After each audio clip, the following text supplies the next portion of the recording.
Good morning, my friends. Good afternoon, good evening, whatever time it is for you as you're listening to this morning mindset. I welcome you. So one of the things I love about podcasts is that you can listen whenever is best for you. You can just hit that play button. You can hit the pause button. You can take it in chunks. However you have to do it. Please, may I encourage you to continue doing as you are. Listen to the morning mindset regularly to help you get your mind on track with the truth of God. Now, of course, the morning mindset is not the only resource that you can use to do so, but I hope it's one that you find helpful.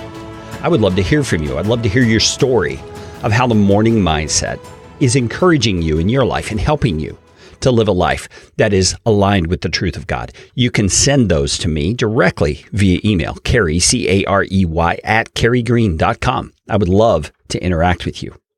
We have been talking about the subject of humility, and I want to start out today by thinking about a situation that we all face in life, a situation that I know all of us as believers in Jesus Christ have experienced, and that is the pain that we feel when other people don't approve of us. They don't approve of maybe how we're living our life or the decisions we're making or the fruit that's coming from our life as we seek to follow Jesus Christ. In the scriptures, that is often called living for the praise of man, being a man pleaser, a woman pleaser, trying to please people rather than pleasing God. And you may think initially, well, it doesn't have to be one or the other, does it? Can't you please God and please people? Well, yes, sometimes people will agree that what God has said is best, and they will praise you for doing so.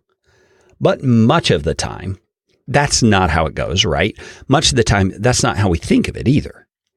Much of the time, we are subtly living for the praise of people, living for their approval, and we don't even know it. We are busy trying to milk love out of other people through our performance. I've heard some people refer to it as performance-based acceptance. You see, we are accepted by people when we perform well. We perform in a certain way that brings their approval. That, my friends, is a formula for disaster for a Christian. That is the way to destroy every bit of faith you have, because do you see what you're doing? You're not placing your faith in God, that what He says about the way you live your life is most important. You are not pursuing what He says at all cost. You're instead running it through the filter of what will other people think. And let's be honest about it. None of us think it through that clearly in the moment, do we? It's a very subtle thing. It's kind of a background thing. It's like software that runs in the background.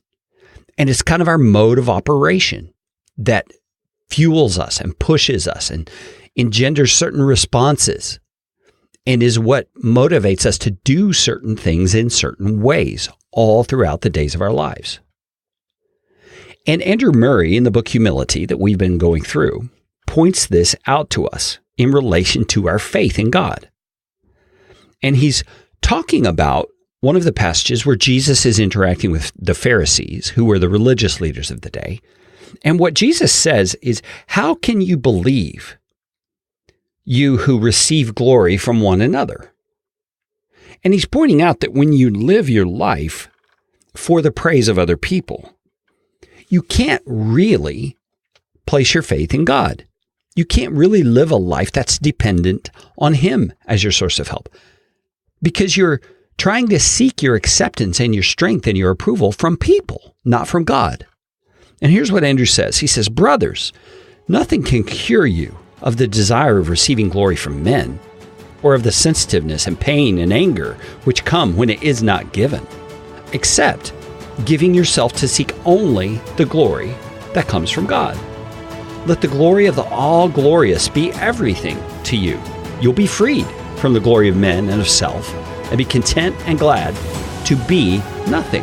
And out of this nothingness, you will grow strong in faith, giving glory to God, and you will find that the deeper you sink in humility before Him, the nearer He is to fulfill the every desire of your faith. Be encouraged with that word today.